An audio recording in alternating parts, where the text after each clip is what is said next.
Hello friends, स्वागत है आप सभी का। तो आइए अपने चैप्टर को आगे बढ़ाते हैं और देखते हैं हम आज इस चैप्टर का सबसे महत्वपूर्ण भाग, जिसमें हम जानेंगे आईयूपीएसी नामकरण के नियम। तो इस चैप्टर का बहुत ही महत्वपूर्ण भाग है, लगभग इसमें से क्वेश्चन आने की संभावना पूरी रहती है, वो क्वेश्चन आता ही है इसका। तो हम जानेंगे आईयूपीएसी नामकरण के नियम, वो भी किसमें, उपसहसहजी यौगिकों में। हम देखते हैं उपसहसहजी यौगिकों में आईयूपीएसी नामकरण के लिए उपसह संयोजी यौगिकों में आईयूपीएसी नामकरण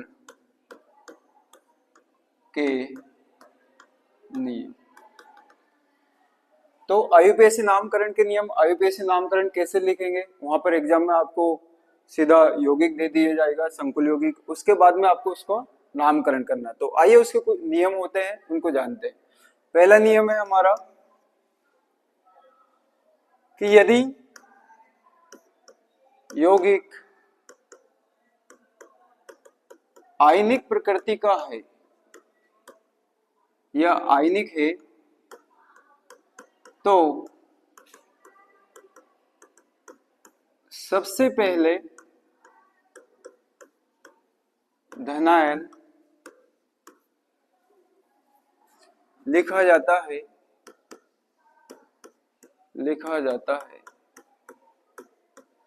उसके बाद ऋणायन को लिखते हैं। यदि हमारे पास में यौगिक जो संकुल यौगिक दिया हो वो आयनिक प्रकृति का होता है तो सबसे पहले धनायन को लिखा जाता है, उसके बाद में हम जो है ऋणायन को लिखते हैं। आइए एग्जांपल से समझे। एग्जांपल है जैसे फर्स्ट हमारे पास में दिया रहे यौगिक K4FeCN6। तो इसका नामकरण कैसे होगा, ये आयनिक प्रकृति का एक यौगिक है। यदि ये समन्वय मंडल के इधर कुछ लिखा हुआ हो तो वो आयनिक प्रकृति का यौगिक होता है, और ये इधर कैटायनिक प्रकृति का, यानी इधर होता हमारा कैटायनिक, यानी धनायन वाला भाग। तो इसमें K4 पॉजिटिव, ये पॉजिटिव चार्ज वाला हो गया। इसके बाद संकुल यौगिक जो है FeCN6 माइनस, नेगेटिव प्रकृति का हो गया। तो यहाँ पर यदि ऐसा कंडीशन में हमारे पास में यौगिक दिया है तो उसका नामकरण कैसे करेंगे, तो उसके नामकरण के लिए हमने देखा कि सबसे पहले धनायन, तो धनायन वाला भाग हमारे पास में ये है, तो इसको पहले लिख लेंगे, यानी इसका नाम है हमारे पास में पोटेशियम। केवल इसका नाम ही लिखना है, इसकी कितनी संख्या है ये हमें नहीं लिखना है।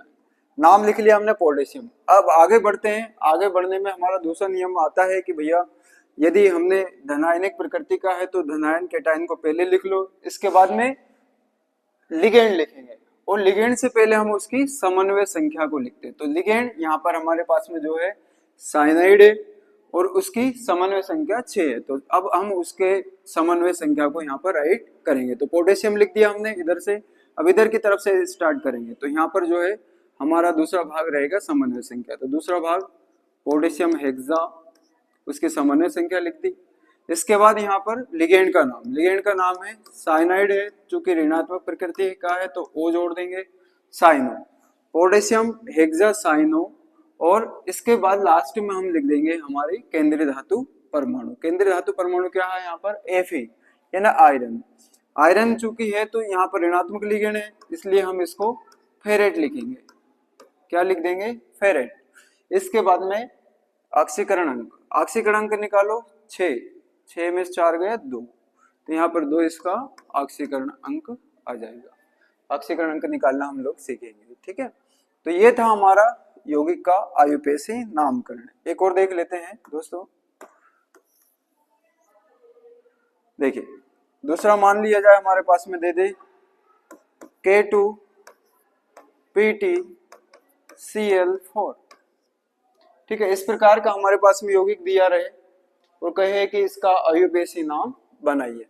तो ये यौगिक एक प्रकार से हमारे पास में आयनिक प्रकृति का है। इधर केटायनिक है ना धनायनिक वाला भाग होता है, ये ऋणायनिक वाला भाग है। तो हम यहाँ पर इसके ऊपर पॉजिटिव चार्ज और इसके ऊपर नेगेटिव चार्ज है। तो सबसे पहले हमने नियम में लिखा कि सबसे पहले धनायन को लिखा जाता है, उसके बाद में ऋणायन। तो ये धनायन वाला भाग है, इधर समन्वय मंडल के इधर वाला भाग है ना, कोष्टक के इधर वाला भाग धनायनिक होता है। तो सबसे पहले हमें धनायन को लिखना है। तो धनायन हमारे पास में क्या है, पोटेशियम। तो हम लिख देंगे यहाँ पर पोटेशियम। इसके बाद दूसरे नियम में हम लिखेंगे अभी आगे कि लिगेंड को लिखा जाता है और लिगेंड से पहले उसकी समन्वय संख्या को लिखा जाता है। तो लिगेंड लिखने से पहले हमें उसकी संख्या को लिखना पड़ेगा। यहाँ पर लिगेंड कौन है, Cl। तो Cl हमारे पास में लिगेंड है और उसकी समन्वय संख्या है 4। तो 4 को लिखेंगे सबसे पहले हम, क्योंकि धनायनिक वाला भाग लिखने के बाद में हमें उसके समन्वय संख्या को लिखना पड़ेगा। समन्वय संख्या कितनी है, 4 है। 4 को हम क्या बोलते हैं, टेट्रा। ठीक है, तो पोटेशियम टेट्रा। इसके बाद में ऋणायनिक वाला हमारे पास में जो है लिगेंड है क्लोरीन। क्लोरीन में जो है हम ओ जोड़ेंगे तो इसको क्लोरिडो, इडो शब्द हमें इसमें जोड़ना पड़ेगा। तो क्लोरिडो यहाँ पर हम लिख देंगे, क्योंकि 2004 में IUPAC नाम में ये बदलाव किया गया था कि भैया ऋणात्मक है, इडो शब्द आपको जोड़ना है। तो हमने यहाँ पे क्लोरीन में क्लोरिडो कर दिया। तो ये हो गया हमारा पोटेशियम टेट्रा क्लोरिडो। इसके बाद में ये हमारी केंद्रीय धातु परमाणु। तो केंद्रीय धातु परमाणु को लिख देंगे हम यहाँ पर प्लेटिनम है, तो यहाँ पे केंद्रीय धातु परमाणु में 8 जोड़ देंगे। तो ये हो गया हमारा प्लेटिनेट। लास्ट में हमारा ऑक्सीकरण अंक आता है। तो लास्ट में हम जो है ऑक्सीकरण अंक निकालेंगे। अभी सीखेंगे हम ऑक्सीकरण अंक निकालना इसी पार्ट में। तो 2 उधर गया, 4 यानी 2 बच गया। तो यहाँ पर हमारा ऑक्सीकरण अंक हो गया 2। ये हमारा इस संकुल का IUPAC नाम हो गया, पोटेशियम टेट्रा क्लोरिडो प्लेटिनेट। ये हमारा पहला नियम यहाँ पर IUPAC नामकरण का खत्म हो जाता है। बढ़ते हैं आगे की ओर। दूसरा नियम देखें हम लोग। दूसरा नियम, आइए दोस्तों बढ़ते हैं दूसरे नियम की ओर। दूसरा नियम देखते हैं। फर्स्ट नियम हमने पढ़ा कि यदि यौगिक आयनिक प्रकृति का है तो धनायन पहले लिखते हैं, उसके बाद में हम ऋणायन को लिखते हैं। दूसरा नियम की ओर बढ़ते हैं और दूसरा नियम जानते हैं क्या कहता है IUPAC नामकरण का संकुल यौगिक का। दूसरा नियम कहता है कि सबसे पहले जो हमने आयनिक प्रकृति का है तो धनायन को लिख लिया, इसके बाद ऋणायन को लिख लिया। अब जो है भैया हम लिगेंड को लिखेंगे और लिगेंड में भी सबसे पहले उसकी समन्वय संख्या को लिखा जाता है। यानी दूसरा नियम कहता है दोस्तों कि आयनिक प्रकृति का है तो धनायन लिखने के बाद में लिगेंड को लिखेंगे। लिगेंड में सबसे पहले उसके लिगेंड की समन्वय संख्या को लिखी जाती है, लिगेंड की समन्वय संख्या को लिखी जाती है, संख्या को लिखा जाता है। उसके बाद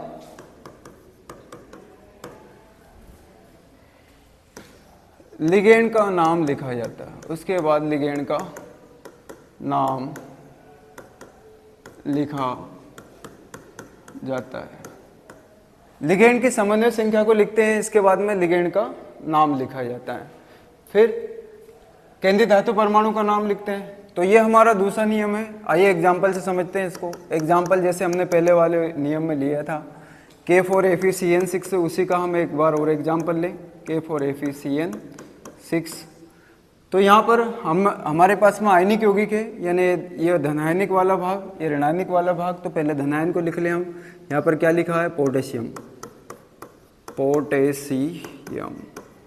इसके बाद हम लिखेंगे लिगेंड। तो लिगेंड कौन सा वाला भाग होता है, ये वाला भाग होता है लिगेंड। लिगेंड में हमने दूसरे नियम में लिखा कि लिगेंड की समन्वय संख्या को पहले लिखा जाता है, उसके बाद में लिगेंड का नाम लिखा जाता है। तो यहाँ पर समन्वय संख्या कौन सी है, जो लिगेंड के पास में लिखी हुई संख्या होती है वो समन्वय संख्या होती है। यदि इन चीज़ों के नाम आपको नहीं पता, केंद्रीय धातु परमाणु, लिगेंड और ये संकुल यौगिक वगैरह, तो मेरा पिछला वीडियो आप लोग इसी चैप्टर का है, उसको जरूर देखें और इनका नाम आसानी से आप लोग समझिए।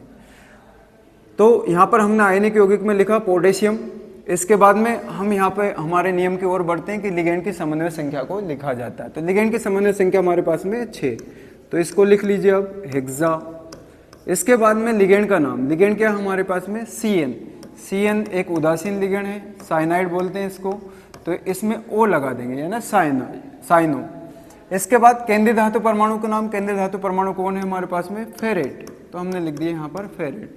अब इसका ऑक्सीकरण अंक जो है यहाँ पर 2, ये इसका ऑक्सीकरण अंक हो गया। इसका नाम हो गया पोटेशियम हेक्सासाइनोफेरेट। इस तरीके से इसका नामकरण कंप्लीट हो जाता है।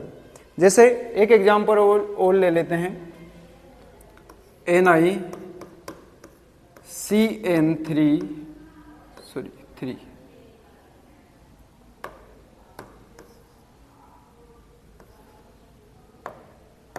CN3Cl3, ये दूसरा एग्जाम्पल है हमारे पास। तो यदि यौगिक आयनिक है तो आयन को पहले लिखें, तो हमारे पास में ये आयनिक यौगिक तो है लेकिन ऋणायनिक वाला है, तो यहाँ पर हम ऋणायन को बाद में लिखेंगे। धनायनिक होता तो हम इसको केटायन को पहले लिखते हैं, तो धनायन नहीं है, सीधा हम यहाँ से लिगेंड से शुरू करेंगे।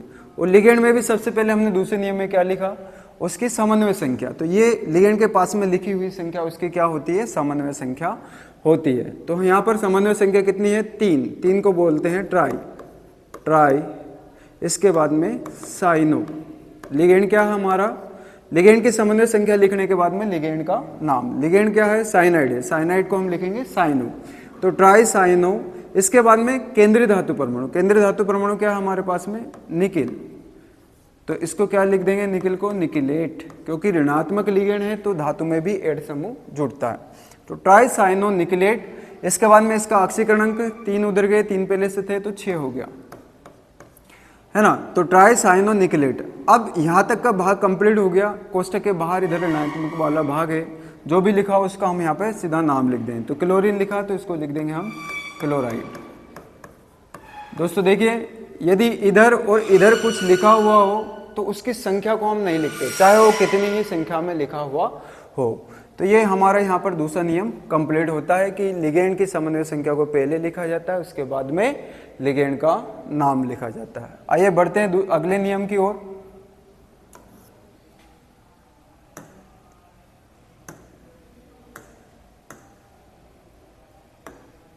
अगला नियम क्या कहता है, तीसरा नियम कहता है कि यदि एक से अधिक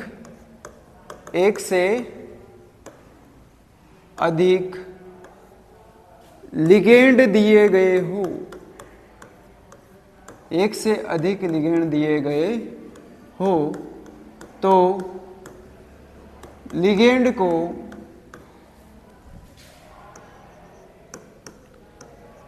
अल्फाबेटिकली, अल्फाबेट में लिखते हैं।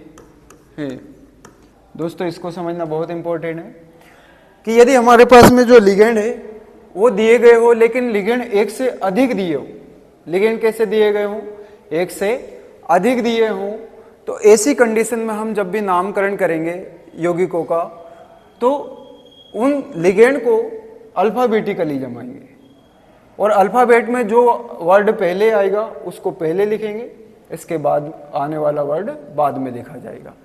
तो जैसे एग्जाम्पल से समझते हैं हम लोग, एक एग्जाम्पल है हमारे पास में, मान लिया जाए हम यहाँ पर ले Fe ले लें, Fe यहाँ पे लिखूँ मैं CN2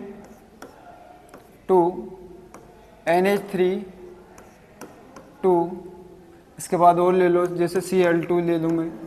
इस प्रकार से एक यौगिक दिया रहे, तो हम यहाँ पर इसका नामकरण कैसे करेंगे, Cl3 कर लो, चलो Cl3 लिखा रहे।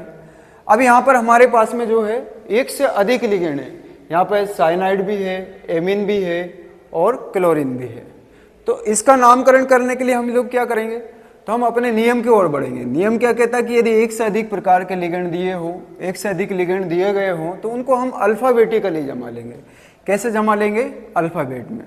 तो साइनाइड जो है C से शुरू होगा, और एमीन A से शुरू होगा, क्लोरीन भी C से शुरू होगा, अब ये दोनों वर्ड एक जैसे हो गए, सी मतलब साइनो, और ये क्लोरीन भी साइनो, सी से शुरू हो गया।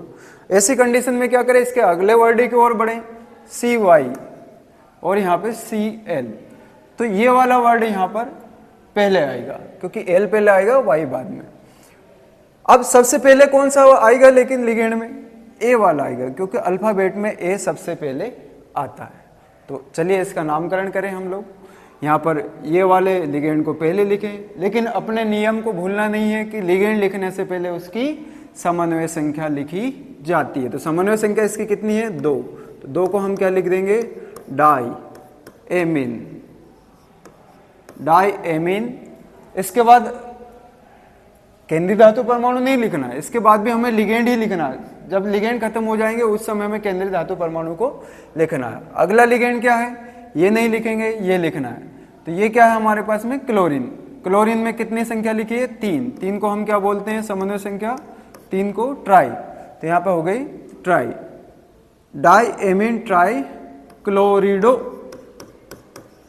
क्लोरिडो, ठीक है, डाई एमीन ट्राई क्लोरिडो। इसके बाद ये वाला लिखें, इसमें कितनी संख्या लिखी है, समन्वय संख्या उसकी 2। 2 को क्या बोलेंगे, डाई साइनो, लिगेंड का नाम क्या है, साइनो। तो ये हो गया हमारा cyano, di amine tri chlorido di cyano. Ligand हमारे यहाँ पर खत्म हो जाते हैं। इसके बाद में हम केंद्रीय धातु परमाणु, केंद्रीय धातु परमाणु क्या है हमारे पास में, आयरन। तो इसको चूंकि ऋणात्मक लिगेंड भी हमारे पास, तो फेरेट लिख देंगे। अब लास्ट में लिखा जाता है ऑक्सीकरण अंक, 2 3 2 5। तो यहाँ पे 5 हमारा क्या हो गया, इसका ऑक्सीकरण अंक हो गया। तो दोस्तों ये था हमारा अगला नियम कि यदि हमारे पास में यौगिक में एक से अधिक लिगेंड दिए गए हों तो हम उनको अल्फाबेटिकली जमा करके लिखेंगे। कैसे लिखेंगे, हम उनको अल्फाबेट में जमा करके लिखेंगे। यहाँ पर दोस्तों तीसरा नियम हमारा खत्म होता है। ठीक है, बढ़ते हैं अगले नियम की ओर। दोस्तों अगला नियम है हमारा 4th नियम कि यदि हमारे पास में ऋणात्मक लिगेंड है तो धातु में हम एड जोड़ते हैं। क्या जोड़ देंगे, एड। यदि हमारे संकुल यौगिक में एक भी लिगेंड जो है हमारे पास में ऋणात्मक दिया हुआ हो तो केंद्रीय धातु परमाणु में एड जोड़ा जाता है। क्या जोड़ा जाता है, एड। ठीक है, लेकिन यदि उदासीन लिगेंड हो या धनात्मक लिगेंड हो तो केंद्रीय धातु परमाणु में हम कुछ भी नहीं जोड़ेंगे। ठीक है, वैसा का वैसा लिख देंगे। जैसे एक एग्जांपल ले हम K4FeCN6 वाला, यहाँ पर आयनिक यौगिक है तो आयनिक के लिए हम लिखेंगे पोटेशियम। सबसे पहले इधर वाला भाग लिख दो, यहाँ पे लिखा पोटेशियम। इसके बाद में उसकी समन्वय संख्या लिखी है 6, तो हमने यहाँ पे लिख दिया 6 के लिए हेक्सा। तो पोटेशियम हेक्सा। इसके बाद में साइनो, लिगेंड का नाम लिख लो साइनो। इसके बाद में केंद्रीय धातु परमाणु, केंद्रीय धातु परमाणु हमारे पास में फेरस, तो इसमें 8 समूह जोड़ देंगे तो ये हो जाएगा 8 यानी फेरेट। यहाँ पर हमने चूंकि ऋणात्मक लिगेंड है तो उसमें क्या जोड़ दिया, 8 जोड़ दिया, फेरेट।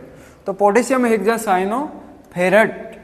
फेरेट के बाद में उसका ऑक्सीकरण अंक लिख लीजिए। ऑक्सीकरण अंक 6 में 4 गए 2 बच्चे, ये 2 इसका ऑक्सीकरण अंक आ गया दोस्तों। इसके बाद जैसे एक और देखें हम लोग, एक और एग्जांपल हमारे पास में NiCl4, ठीक है, और यहाँ पे Cl2 लिख लो। चलो ठीक, तो यहाँ पर आयनीकरण क्षेत्र वाला तो है नहीं, आयन नहीं है, तो हम कुछ भी नहीं लिखेंगे इधर की तरफ। सबसे पहले हम यहीं से शुरू करेंगे। तो सबसे पहले हमें क्या लिखना है, लिगेंड का नाम। और लिगेंड का नाम लिखने से पहले हमें उसकी समन्वय संख्या लिखनी पड़ेगी। तो लिगेंड क्या हमारे पास में, क्लोरीन है। क्लोरीन चूंकि एक ऋणात्मक लिगेंड होता है तो क्लोरीन का ऋणात्मक लिगेंड के लिए हम इसमें जो है केंद्रीय धातु परमाणु में 8 लगाएंगे। तो चलिए स्टार्ट करें इसका नाम लिखना। 4 के लिए हम लिखेंगे टेट्रा, टेट्रा। इसके बाद क्लोरीन, लिगेंड का नाम क्लोरिडो, टेट्रा क्लोरिडो।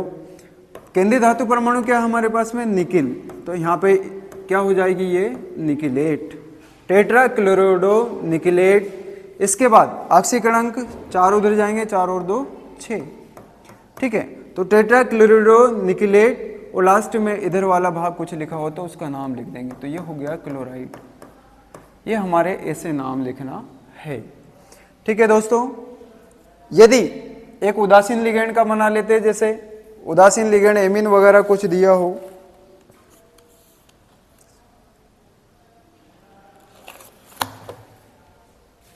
यहां पे दिया रहे FeCO5, इसका नामकरण कैसे करेंगे? तो इसका नामकरण करने के लिए हम सबसे पहले देखें, कोष्टक के अंदर ही लिख लो। सबसे पहले इधर कोष्टक के बाहर देखें कुछ लिखा है क्या? नहीं लिखा है। नहीं लिखा तो हम सीधा लिगेंड पे चलते हैं। लिगेंड से पहले हमें उसकी समन्वय संख्या लिखनी पड़ेगी। समन्वय संख्या यहाँ पर कितनी लिखी है? 5। 5 के लिए हम क्या लिखेंगे? पेंटा। ठीक है, पेंटा लिगेंड हमारे पास में क्या है? कार्बोनिल। तो पेंटा हम यहाँ पे लिगेंड का नाम लिख देंगे कार्बोनिल। चूंकि एक उदासीन लिगेंड है तो हमने लिखा है कि उदासीन लिगेंड हो तो हम केंद्रीय धातु परमाणु में कुछ भी नहीं जोड़ेंगे। तो पेंटा कार्बोनिल, और यहाँ पे केंद्रीय धातु परमाणु क्या है? आयरन। तो सीधा क्या लिख देंगे हम? आयरन लिख देंगे, और इसका ऑक्सीकरण अंक लिख देंगे 0। तो ये था हमारा चौथा नियम कि यदि ऋणात्मक लिगेंड है तो केंद्रीय धातु परमाणु हम 8 जोड़ते हैं, और यदि लिगेंड हमारे पास में जो है धनात्मक हो या उदासीन हो तो केंद्रीय धातु परमाणु में कुछ भी नहीं जोड़ा जाता है। ठीक है दोस्तों, ये था हमारा 4th नियम। आइए आगे बढ़ते हैं। 5th रूल क्या कहता है? लिगेंड के बारे में ही यह नियम रहेगा। तो 5वां नियम है कि यदि ऋणात्मक लिगेंड हो तो क्या लिखेंगे, धनात्मक है तो क्या लिखेंगे, और उदासीन है तो उनके नाम के लिए क्या करेंगे। तो इस नियम को लिखते हैं। 5वें नियम में कहा है कि यदि संकुल यौगिक में उपस्थित लिगेंड, यदि लिगेंड ऋणात्मक हो, कौन सा हो? ऋणात्मक हो, तो अंत में O जोड़ा जाता है।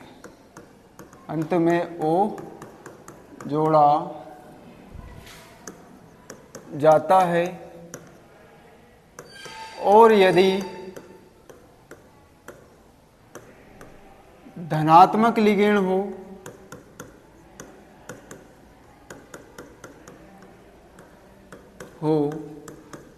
तो इसका अंत में EM जोड़ा जाता है। धनात्मक लिगेंड हो तो अंत में EM जोड़ा जाता है, और यदि उदासीन लिगेंड हो, उदासीन लिगेंड हो तो अंत में कुछ भी नहीं जोड़ा जाता है। सबके एग्जाम्पल देखते हैं।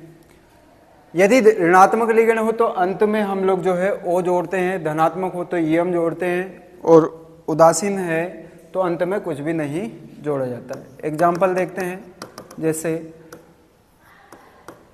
PtCl4 K4 FeCN6। समझे इसके एग्जाम्पल को? तो एग्जाम्पल है हमारे पास में PtCl4 और K4 FeCN6। तो PtCl4 जो है यहाँ पर एक ऋणात्मक यौगिक, संकुल यौगिक है। सॉरी, संकुल तो यहाँ पर जो है हमारा ये है, लेकिन यहाँ पर ऋणात्मक हमारे पास में लिगेंड है। यहाँ पर देखें तो यहाँ पे ऋणात्मक लिगेंड है। तो ऋणात्मक लिगेंड के लिए हमने नियम में लिखा कि यदि ऋणात्मक लिगेंड हो तो अंत में O जोड़ा जाता है। तो भाई आइए इसका नामकरण करते हैं। नामकरण में यदि आयनीकरण क्षेत्र वाला यौगिक है तो हम सबसे पहले धनायन को लिखेंगे। तो धनायन है ही नहीं हमारे पास में। आगे हम लिखेंगे यहाँ पर इसके लिगेंड से, लिगेंड के में उसकी समन्वय संख्या को पहले लिखेंगे। समन्वय संख्या कितनी है? 4। 4 को क्या बोल देंगे? टेट्रा। ठीक है, तो ये समन्वय संख्या लिखा। इसके बाद क्लोरीन है, तो क्लोरीन एक ऋणात्मक लिगेंड है तो हम इसको लिख देंगे क्लोरिडो। ठीक है, तो टेट्रा क्लोरिडो। इसके बाद में केंद्रीय धातु परमाणु का नाम, केंद्रीय धातु परमाणु हमारे पास में क्या है? प्लेटिनम है। तो प्लेटिनम में हम जो है यहाँ पे चूंकि ऋणात्मक लिगेंड है तो इसमें क्या लगा देंगे? प्लेटिनेट, 8 लगा दिया। तो हमने देखा दोस्तों कि यहाँ पर हमारे पास में ऋणात्मक लिगेंड था तो उसके अंत में क्या लगाना है हमें? O, तो हमने यहाँ पे क्लोरीन था तो क्लोरिडो कर दिया उसको, ठीक है, लास्ट में O जोड़ दिया। प्लेटिनेट, इसके बाद इसका ऑक्सीकरण अंक निकाल लीजिए 4, ठीक है। आइए आगे लिखे दोस्तों। अगला यौगिक है हमारे पास में K4Fe-CN6 पोटेशियम हेक्सासाइनोफेरेट। तो यहाँ पे हमारे पास में धनायन लिखा हुआ है, धनायन क्या है, पोटेशियम, तो हम यहाँ पे इसको क्या लिख देंगे, पोटेशियम, ठीक है। इसके बाद में हम लिगेंड का नाम लिखेंगे। लिगेंड में सबसे पहले उसकी समन्वय संख्या लिखी जाती है, तो समन्वय संख्या कितनी है, 6 के लिए हम क्या लिख देंगे, हेक्सा, पोटेशियम हेक्सा, ठीक है। इसके बाद में ऋणात्मक लिगेंड है साइनाइड, तो साइनाइड में हम ऋणात्मक लिगेंड में क्या जोड़ेंगे, O, तो साइनाइड का क्या हो जाएगा, साइनो, ठीक है, पोटेशियम हेक्सासाइनो। इसके बाद केंद्रीय धातु परमाणु ऋणात्मक लिगेंड है तो उसमें क्या जोड़ देंगे, फेरेट, 8 समूह जोड़ देंगे, तो फेरस है उसमें 8 जोड़ दो तो ये क्या हो जाएगा, फेरेट हो जाएगा, ठीक है। तो ये हो गया हमारा फेरेट। ऑक्सीकरण अंक जो है 6 में से 4 गए, 2 बच्चे, तो 2 ऑक्सीकरण अंक हो जाएगा। इसके साथ साथ यदि दोस्तों हमारे पास में उदासीन लिगेंड लिखा हो तो उसको कैसे लिखेंगे या उसमें क्या जोड़ेंगे, और धनात्मक लिखा हो तो उसमें क्या जोड़ेंगे। तो यदि उदासीन लिगेंड है तो हम उसमें कुछ भी नहीं जोड़ेंगे, जैसे FeCO3, इसका नामकरण करेंगे, ये एक उदासीन प्रकार का लिगेंड है, तो इसमें हम जो है इसके अंत करेंगे तो वो अंत में कुछ भी शब्द को नहीं जोड़ेंगे। तो ये कार्बोनिल है, सबसे पहले उसकी समन्वय संख्या कोष्टक के अंदर लिख लो, समन्वय संख्या कितनी है, 3 के लिए हम क्या लिखेंगे, ट्राई कार्बोनिल, एक उदासीन लिगेंड है तो हम इसमें कुछ भी नहीं जोड़ेंगे, कार्बोनिल है तो कार्बोनिल सीधा उसका नाम लिख देंगे। फिर हम लिखेंगे केंद्रीय धातु परमाणु। केंद्रीय धातु परमाणु हमारे पास में क्या है, आयरन, तो केंद्रीय धातु परमाणु में भी हम कुछ नहीं जोड़ेंगे तो हम सीधा उसका नाम लिखेंगे आयरन, तो हम यहाँ पे लिख देंगे आयरन, और इसका ऑक्सीकरण अंक हो गया 0, ठीक है। तो ये था हमारा ऑक्सीकरण अंक। यदि धनात्मक प्रकार का लिगेंड है तो उसमें हम EM जोड़ेंगे, लेकिन ऐसा बहुत ही कम केस में होता है जब कोई सा लिगेंड केंद्रीय धातु परमाणु से इलेक्ट्रॉन ले सके, क्योंकि केंद्रीय धातु परमाणु ही हमेशा इलेक्ट्रॉन को ग्रहण करता है, कोई लिगेंड नहीं करता। कभी कभी एक्सेप्शन केस में यदि ऐसा हो तो हो सकता है, ठीक है। तो ये था हमारा 5वां नियम। अगला नियम हम आगे के वीडियो में देखेंगे। Thank you.